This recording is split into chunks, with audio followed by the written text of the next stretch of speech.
Hello and welcome. My name is Tanya. Today, we'll talk about how we can measure the impact localized humanitarian efforts can have for the communities we are serving. Together, we'll take a closer look at the framework for localization impact measurement at the community level. A tool developed to help operational actors, intermediary partners, and donors define, measure, and improve the results of their work with communities. This framework resulted from a collaborative 3-year effort by 6 organizations. We worked to develop and test a model and approach that's practical and adaptable and designed to be used in various humanitarian settings, whether you're responding to an emergency or working on long-term recovery programs. So, why is this framework so important? Over the past 10 years, there has been a significant and urgent global push towards localization in the humanitarian sector. Localization is the process of recognizing, respecting, and strengthening the independence of leadership and decision-making of local actors, best positioned to understand and respond to the needs of the community. However, until now, we've lacked a consistent way to measure whether these localized practices were actually benefiting communities. The framework for localization impact measurement at the community level bridges that gap, providing us with a way to measure and assess the effectiveness of localization efforts.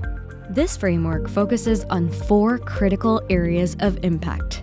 First, it guides us to see how localized practices can help provide the right kind of assistance, ensuring that the aid matches what the community actually needs. Take, for example, our experience in Pakistan. Our partner drew upon their knowledge and perspectives to meet community shelter needs that are suited to the local environment and climate. They provided training on shelter construction and maintenance for the local community members who were engaged in the construction process, and came up with a solution to design shelters using locally sourced materials and methods. Through using the framework, they found that the assistance was relevant, suited to their needs, and empowering to the communities in the process.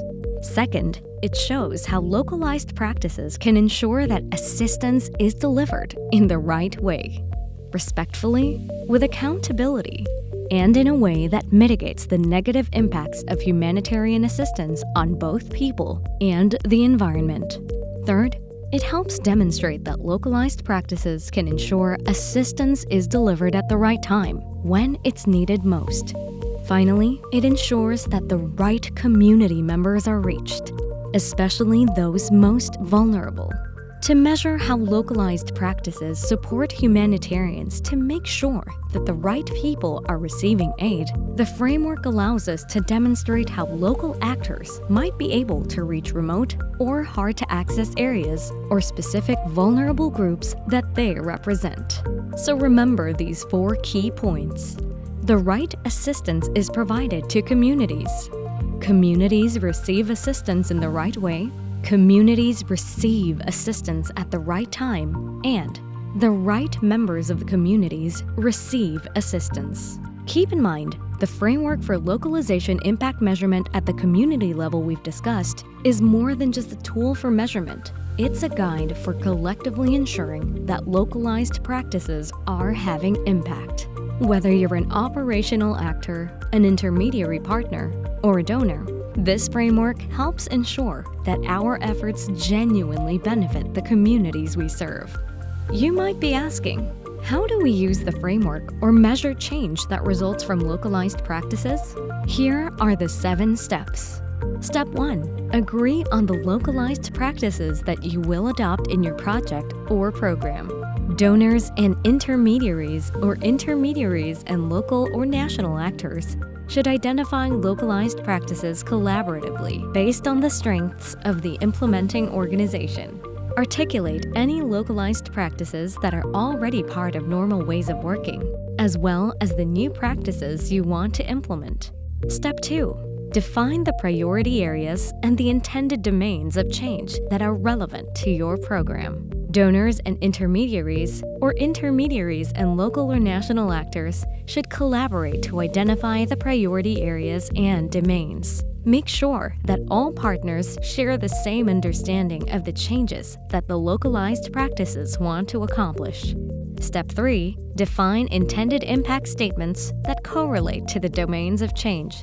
The impact statements, like the domains of change, should be tailored to each intervention. This document provides examples and guidance, but they may not apply to every context. Step 4. Identify the logic chains that will result in the intended impact.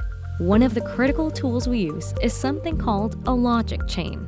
It's a simple but powerful way to connect our actions with the outcomes they produce. We start with inputs, like resources or staffing, move to outputs, such as community engagement, and trace these all the way to the final outcomes, like improved well-being for the community. Test these logic chains and your assumptions in discussions with communities. Step 5. Develop indicators that correspond to the components of the logic chains. Ensure that indicators correspond to the output, outcome, and impact levels. Step 6. Measure, adapt, and learn. During regular monitoring visits, keep testing the assumptions behind the logic chains. You could hold meetings with partners to review after each visit. At the end of the project, ensure that the final evaluation focuses on measuring the impact of localized practices. Check how much the changes led to the desired results. Step 7. Communicate your evidence and learning. Help build global knowledge on the impact of localization by sharing evidence and the lessons learned from the measurement process. Share with the Humanitarian Advisory Group project team any reflections or ideas on how we can strengthen the model and approach. If you're ready to start using this framework or want more support in applying it, reach out to the Humanitarian Advisory Group or any of our partners. Together, we can make localization a real driver for durable and lasting change in communities.